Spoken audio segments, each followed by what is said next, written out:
Hey everybody, I wanted to make this video so that you could get some feedback on this process of making these recordings. And what we're going to do is kind of see behind the scenes what I do with the files once I get them into the software that I use. And it's a great opportunity to kind of see visually and hear all the different ways that we kind of manipulate the tracks in order to bring them together. So one of the really difficult things about making these virtual videos is that everybody is at home, isolated, you're singing by yourself with a track, and you're not getting that feedback of listening to the other people or listening to the music kind of live. And it's really difficult to get people to sing together in a cohesive way when they're so isolated. So it's not anybody's fault. It's just kind of a byproduct of this way that we're trying to make music together. But I do think that there's a learning opportunity, and it kind of mirrors or mimics the feeling of being in a recording studio and doing what's called an overdub, where you have a track that's already been recorded, and then you go in and you record just your part. So I think there's some things that we can learn from this process. Understand that if I'm soloing tracks, it's not to make anybody feel bad or anything like that. I'm just trying to demonstrate how oftentimes we kind of sing our own phrasing and it doesn't really match with the other people in the group. And I'm going to show you how I might fix some of those things. But really the goal is that when you go to do this in the future, you can be more conscious of things like entrances, cutoffs, singing the phrase correctly, listening to the rhythm section and really trying to get in the pocket with the time. And ultimately, individually, we have to try to do our best to make our track sound good so that later when we put it together, it has a better chance of grooving as a group. The most common things that occur are entrances not coming in at the right time, and cutoffs, so people singing too long or too short at the end of a note. And then the most important is just phrasing, how we sing a melody together. Do we agree on what the rhythm is of that melody? And of course, it's tied to the lyrics. And I think sometimes in isolation, we kind of do our own version. And then when I try to put it together, it doesn't match. I'm going to start by playing a section of the tune, first with the music and everything, and then I'm going to isolate just the vocals. And I just want you to listen to how it sounds when I haven't done anything. So what you see on the screen are the sections: sopranos, altos here, tenors in yellow, and the basses are in blue. And what I'm going to do is I'm going to play this section with the music, and it sounds pretty good. Let's check it out. On a clear day, rise and look around you, and you'll see who you are, And on that clear day, ever wonder how it will sound you? Okay. So at the end, it started to go a little sideways.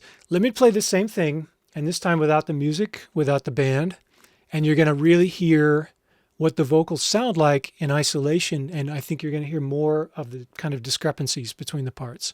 On a clear day, rise and look around you, and you'll see who you are.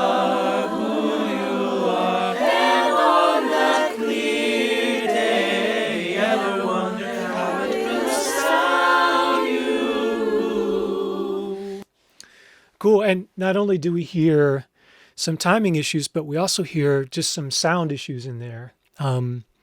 So we have to be careful about things like turning pages or coughing, or, it's tough when you're recording at home and somebody's doing the dishes in the background or something like that.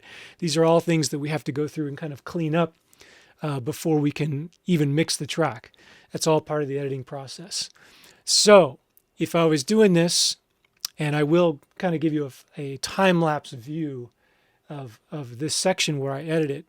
I would go through and I would actually take out all of those extraneous sounds. I would cut off the regions where they're not singing to get rid of any background noise, to just try to eliminate any ambient noise that might be kind of clouding up the picture. All right, so I've marked some stuff on the screen here. So this section I said phrasing, you can kind of hear that. If we go just to the very last note and just listen and look with your eyes and see how long does that note last. All right, here we go. So part of it is that people aren't starting in the same place. But also, even if I move things around, you can see that some people go on quite a bit longer than others, right? This one's pretty short. This one's pretty short. Much longer here. Here. This one is one of the longest. If I correct this bass track and bring it over to the left, then it would help a little bit, but it's still going a lot further than everybody else. Let me just play this one more time. Listen to the cutoffs and notice how we're not closing that word together. Right? People hanging over the end. So that's something that I'll have to go in and I'll have to fix and make the cutoff, together. And it's incredible how much it helps when we just line things up. Even a cutoff, which seems like, well, the end of a note, it doesn't seem like such a big deal. But actually, when we stop, if we stop together and in time and when we're supposed to stop, wow, it just really intensifies the group feeling of our performance. So it's difficult. It's hard to sing with a lot of people and do it together, and especially under these circumstances. But these are the details that we can work on, either for me here, but better for you when you're performing this, when you're recording it, to try to make it as together as it can possibly be. And I think that can also translate into a live performance as well. So let's go to another section. And I just want to point out some phrasing stuff. So this is kind of when it goes to 4 and the entrance, and then just listen to the way everybody is phrasing the rhythm of this melody here. Before and on that clear day, on that clear day, you can see, whoa.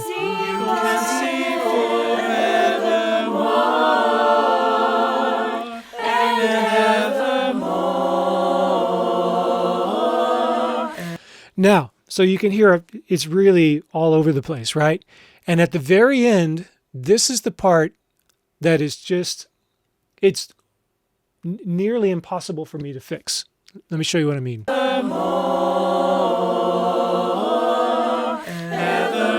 Right, so if you are in a note and you're singing legato, you're changing pitch, but you're not re-articulating, then there's no chance for me to cut up that waveform. I mean, I can do it, but it opens up kind of a Pandora's box of sort of artifacts and real weird issues that can sound really artificial and just not very nice. So it's difficult if we're singing legato and we're supposed to be changing pitch in time, but without stopping our flow of air. It's really difficult for me to fix something like that. So basically, all I can do is try to get the entrance together, or maybe the cutoff, or maybe find a spot where you're changing notes and try to get that lined up, or cut things and make them shorter. But that's an instance where phrasing is really, really important. Let's see, cutoffs. There was another one here at the end of this section. Let's check this out.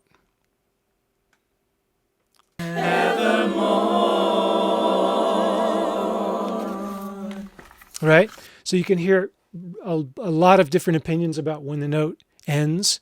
And I'll grant you that some of these could be moved and it would be a little bit closer. But listen also to a page turn.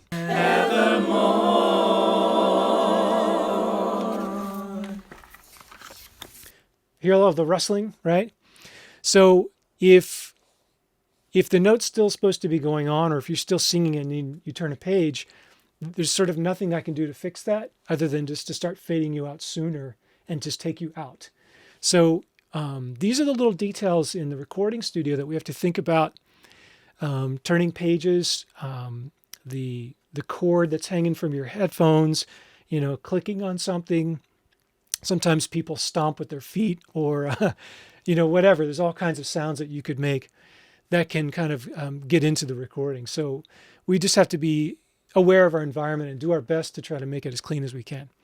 So I think what I'm going to do now is I'm going to take one of these sections and I'm going to edit it, and I'll let you watch it on my screen, and then I'll kind of speed it up so you can see the process.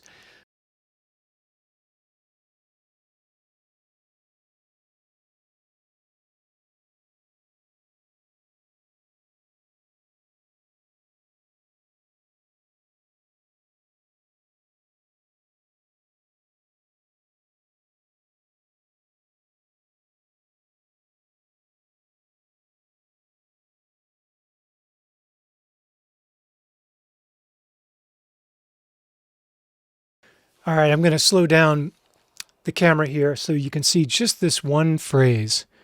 So let's play the earlier version of this entrance. On a clear day. And now let me play it for you fixed, aligned. On a clear day. So you can hear how the ensemble is now really coming together. And you can get really specific with this. In fact, if I zoom in and you look at the waveforms, you will see a couple things on the word day. This kind of thicker part is the letter D, D. And then this part of the waveform is the body or the note, the A. And so you can actually see when the D hits and when the vowel starts. So if I was going to get really specific, and you can see the same thing here, I might move these so that the D is right before that downbeat, and the vowel starts right on this line. Can you see it? I can do the same thing here. There's the D, here's the vowel. And you can see some people's Ds are longer than others, right? So if I come up here, same thing. Right there, if I make it bigger, you can see the D and the vowel. There's the D. Here's the vowel. Move it over. That's good. That's good. Same thing here. So what's going to happen is that this day is now going to just hit. It's going to sound so together. So let me back out. Let's listen to this one more time. On a clear day. Right? So we're landing right on the D. And also, it's with the band. So if I bring the band back into it, hopefully it sounds like we're lined up with them as well. On a clear day. Right, we're landing right on that downbeat. On a clear day. On a clear day. So could we do the same thing on clear? We could. So now you know that this part is the k from clear, and this is the vowel. So we could separate these notes and follow the same process. And if this looks tedious to you, it is. And you might think, well, that's not necessary. I mean, does it really make a difference? Well, when you kind of amplify an entrance by 12 or 15 or 24 people, yeah, it really makes a difference. And certainly it could sound good without going to this level of detail.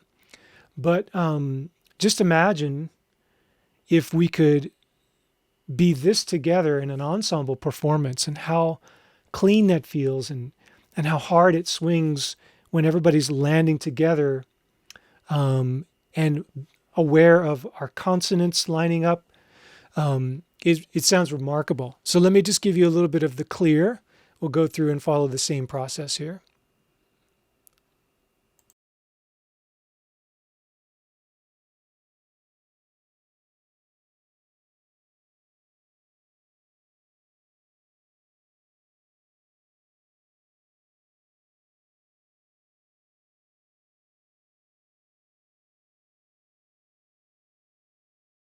Now we've got clear and day totally tightened up, and check it out, it sounds really good.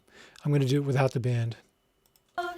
On a clear day. So really together, really nice. All right, so in this section I can show you a cutoff as well as kind of trimming the sections to get rid of the extra noise that we don't want. So let's go to this last little piece here. Evermore. So evermore. So we need this downbeat to land right on that bar. So I'm going to cut this up. Move this person here. This person is early. And sometimes you got to listen and see where does it land. Evermore, evermore. So that's a different rhythm. So some people are going evermore, and this person's going evermore. So again, it's just a phrasing problem. Evermore, evermore. So I'm going to see if I can split the difference here. We're going to go with just 3/8 notes. Here, here, and here.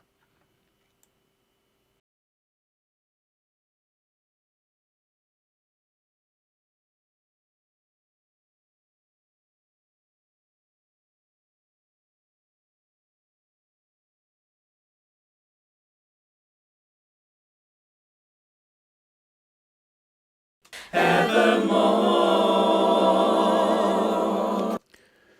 All right. So I've got the first part of this pretty well lined up. Everybody's singing now the same phrase.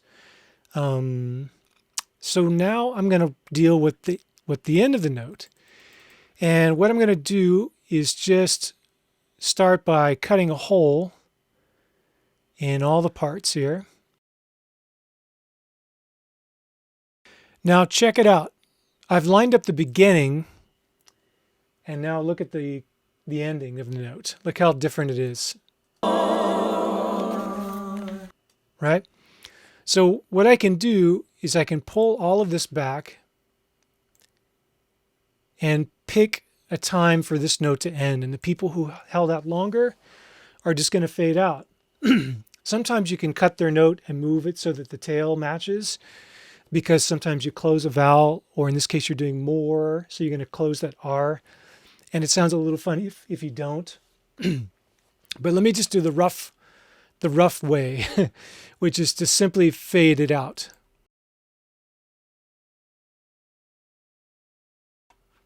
Let's listen to it. Evermore. Sounds pretty unnatural. Let me do a little bit quicker fade.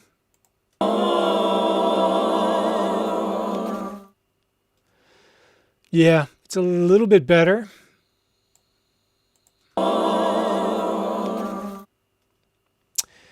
So it's tricky. I'd have to really spend some time and maybe cut somebody's note and move the end of their note over so that they close at the same time as everybody else.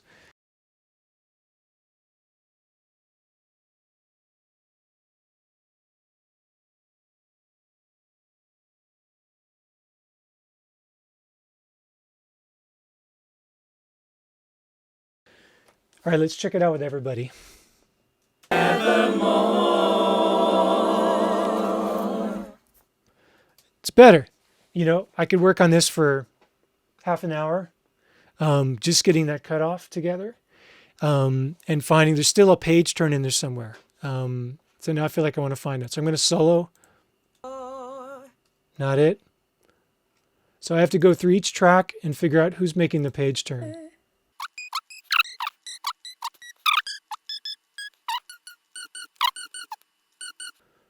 Better?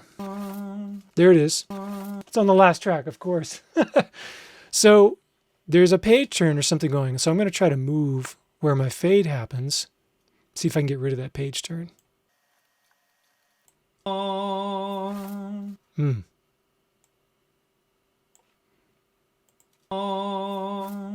Better.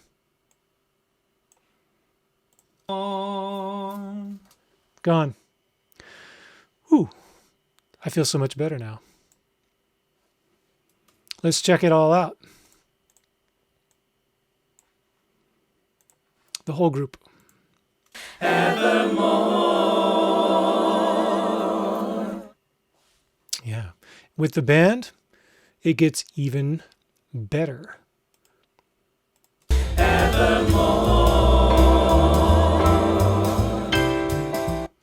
Nice. So I hope this is helpful. Again, the intention is not to call anybody out or to make you feel bad about anything. It's really, brutal sometimes when you go in with this amount of detail and look at the waveforms. Hopefully what you can do is kind of go, I can see how, if I come in early or if I come in later, my phrasing doesn't match, then it really affects the whole group. This is the kind of feedback that recording can give you, and it's something I would encourage everybody to do on their own.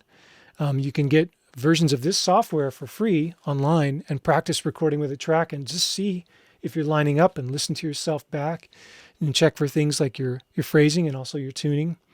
But I would also say for the directors out there that remember that when we sing in a group, we're used to getting verbal or oral cues from our neighbors, both in terms of time and pitch and feel and dynamics and everything. So don't expect singers to sing in isolation. If you send them a track to sing along with, there should be guide tracks with every part. Maybe their part could be a little bit louder, but to sing with people and not just a piano track or a click or something like that. It's really hard to emote and be musical when all you hear is just a click track or just like a MIDI piano track. So I would encourage directors to take the extra step in pre-production to make a sing-along track that has singing so that when we sing along with these, it feels more natural. So that's all I'm going to do for now. I hope this helps, and we'll see you again on the next one. Take care.